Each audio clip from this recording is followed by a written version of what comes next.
ఒడిస్సాలోని పూరి శ్రీ క్షేత్ర రత్న బండగారం ఓ అద్భుతమైన ఖజానా అని మనం ఈరోజు తెలుసుకునే ప్రయత్నం చేద్దాం. ప్రస్తుతం మనం జగన్నాథ స్వామి టెంపుల్లో ఆలయంలో అయితే ఉన్నాము. ఒక్కసారి మీరు చూసుకోవచ్చు, జగన్నాథుని వెలకట్టలేని విలువైన ఆభరణాలను 5 కర్రపెట్టెలో ఉంచి రహస్య గదిలో భద్రపరిచారు. పూర్వం అప్పుడప్పుడు దానిని తెరిచి సంపద లెక్కించేవారు. 1978 తర్వాత దీనిని తెరవలేదు. దీంతో ఆ బండగారంపై వివాదాలు ఎన్నో వచ్చాయి. అసలు తాళం ఏమైందనే అంశం మొన్నటి ఎన్నికల్లో ప్రధానంగా ప్రస్తావనకు వచ్చింది. చివరకు కొత్త ప్రభుత్వం దాన్ని తెరవాలని నిర్ణయించింది. సుమారు 46 ఏళ్ల తర్వాత ఈ నెల 14న తెరవనున్నారు. ఆభరణాల లెక్కింపుతో పాటు అవసరమైన వాటికి మరమ్మతులు చేపట్టనున్నారు. బండగారాన్ని తెరిచే అంశంపై రాష్ట్ర ప్రభుత్వం నియమించిన జస్టిస్ బిశ్వనాథ్ రథ్ కమిటీ 2వ దఫా సమావేశం మంగళవారం పూరిలో జరిగింది. 14న బండగారం తెరిచేలా ప్రభుత్వానికి సిఫార్సు చేయాలని కమిటీలోని 16 మంది సభ్యులు ఏకాగ్రీవంగా తీర్మానించారు. అనంతరం జస్టిస్ రథ్ విలేకరులతో మాట్లాడుతూ బండగారం తెరవడంతో పాటు సంపద లెక్కింపు, ఆభరణాల భద్రత, మరమ్మతులపై ప్రభుత్వానికి నివేదించనున్నట్లు వెల్లడించారు. రథయాత్ర పనిభారం వల్ల శ్రీక్షేత్ర పాలనాధికారి బండగారం డూప్లికేట్ తాళపు చెవిని కలెక్టరేట్లోని ట్రెజరీ నుంచి తీసుకురాలేదని ఆయన 14న తమకు అందజేస్తారన్నారు. దీంతో తెరుచుకోకపోతే తాళం కప్ప పగలగొట్టి తలుపులు తెరవనున్నట్లు చెప్పారు. జగన్నాథుడికి చెందిన వజ్ర వైడూర్యాల, గోమాదిక, పుష్య రాగాలు, కెంపులు, రత్నాలు, స్వర్ణాభరణాలు, వెండి తదితరాల బరువు, నాణ్యత పరిశీలించడానికి నిపుణులు అవసరం.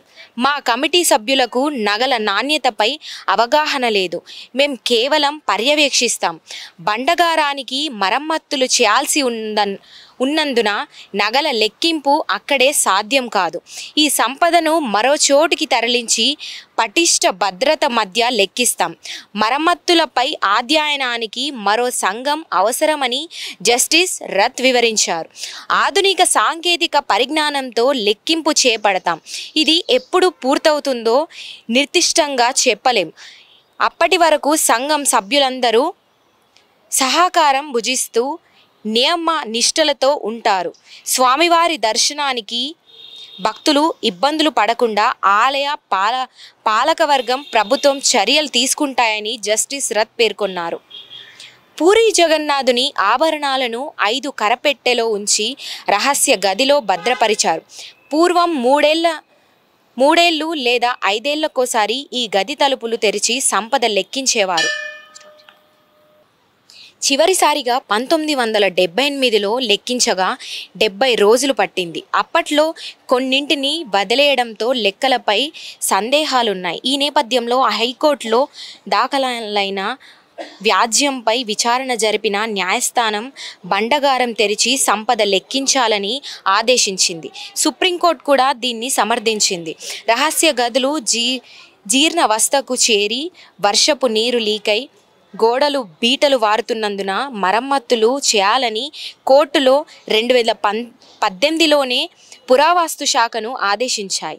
2019 ఏప్రిల్ 6న నాటి నవీన్ పట్నాయక్ సర్కారు నియమించిన 13 మందిలో కూడిన అధ్యయన సంఘం తలుపులు తెరవడానికి వెళ్ళగా రహస్య గది తాళపు చెవి కనిపించలేదు. దీంతో సభ్యులు వెనుదిరిగారు. తర్వాత మరమ్మతులకు ఎలాంటి చర్యలు తీసుకోవాలో అధ్యయనానికి ప్రభుత్వం జస్టిస్ రఘువీర్ దాస్ కమిటీని నియమించింది. ఇంతలో డూప్లికేట్ తాళపు చెవి పూరి కలెక్టరేట్ ట్రెజరీలో ఉన్నట్లు గుర్తించారు. మరోవైపు రఘువీర్ కమిటీ నివేదికను ప్రభుత్వం వెల్లడించలేదు. దీన్ని ఇటీవల ఎన్నికల్లో భాజపా ప్రచారాస్త్రంగా చేరుకుంది. తాము అధికారంలోకి వస్తే బండగారం తెరిపిస్తామన్న హామీకి కట్టుబడి విశ్రాంత న్యాయమూర్తి జస్టిస్ బిశ్వనాథ్ రథ్ అధ్యక్షతన 16 మందిలో కమిటీ వేసింది. బండగారం లోపల ఎలా ఉందో ఎవరికీ అవగాహన లేదు. 46 ఏళ్లుగా అందులోకి ఎవరూ వెళ్ళలేదు. బండగారానికి సంబంధించినటువంటి అంశాలు కొన్ని అయితే తెలుసుకుందాం. మరి ప్రస్తుతం మనం పూరి జగన్నాథ స్వామి ఆలయంలో అయితే ఉన్నాం. మరి పూజారులతో మాట్లాడి అసలు అసలు ఏంటి దీని వెనకున్న రహస్యాలు ఏంటి, దీని గురించి మరిన్ని వివరాలు తెలుసుకునేటువంటి ప్రయత్నం అయితే మనం చేద్దాం. లోపలికి వెళ్దాం పదండి.